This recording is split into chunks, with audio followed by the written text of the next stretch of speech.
আল্লাহ জিজ্ঞেস করে জিব্রাইল থামছো কেন? কয় মালিক কোন নবীর নাম নিব? আল্লাহু আকবার। আশহাদু আন্না কয়া কোন নবীর নাম নেব? আদম নবী এখানে হাজির, নূহ নবী এখানে হাজির, ইব্রাহিম নবীও হাজির, মুসা নবীও হাজির, ঈসা নবীও হাজির, সব নবী হাজির। কোন নবীর নাম নিব? আল্লাহ বলে জিব্রাইল বললা কি, প্রশ্ন করলা কি?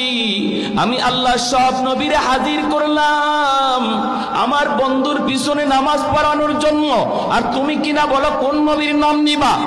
তাড়াতাড়ি করে আমার বন্ধুর নাম উচ্চারণ করো। আল্লাহু আকবার। জিব্রাইল আমিন আযানের ভিতরে আমার আপনার নবীর নাম আযানের ভিতরে তিনি উচ্চারণ করলেন। আযানের পর্ব শেষ হয়ে গেল। এরপরে আল্লাহ পাক বলে জিব্রাইল সবাইকে বলো বাইতুল মুকাদ্দাসে কাতার বন্দী হওয়ার জন্য 2 রাকাত নামাজ আদায় হবে, 2 রাকাত নামাজ আদায় হবে। জিব্রাইল আমিন তিনি সামনের কাতারে, আমার আপনার নবী তিনিও সামনের কাতারে। মায়ার নবী বলেন সামনের কাতারে জলিলুল কদর সব পয়গম্বর। ওই অবস্থায় দেখা যায় ইমামকে কেউ জানে না, অথচ জিব্রাইল একামত দেওয়া শুরু করে দিয়েছেন। ইমাম কে হবে কেউ জানে না, নামাজের একামত শুরু হয়ে গেছে।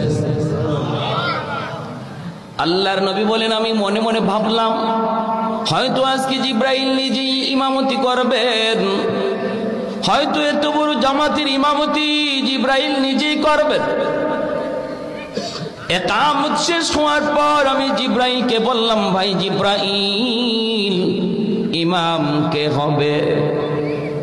তখন জিবরিল আমিন আমার আপনার নবীর হাত মোবারক আস্তে করে ধরলেন, দইরা মুচকি হাসি দিয়া বলেন নবী গো আজকে এত বড় জামাতের ইমামতি আল্লাহ পাক আপনাকে দান করেছে। तकबीर में कलमा में नमाजों में अज़ा में, तकबीर में कलमा में नमाजों में अज़ा में है नाम इलाही से मिला नाम मोहम्मद, है नाम इलाही से मिला नाम मोहम्मद। महबूब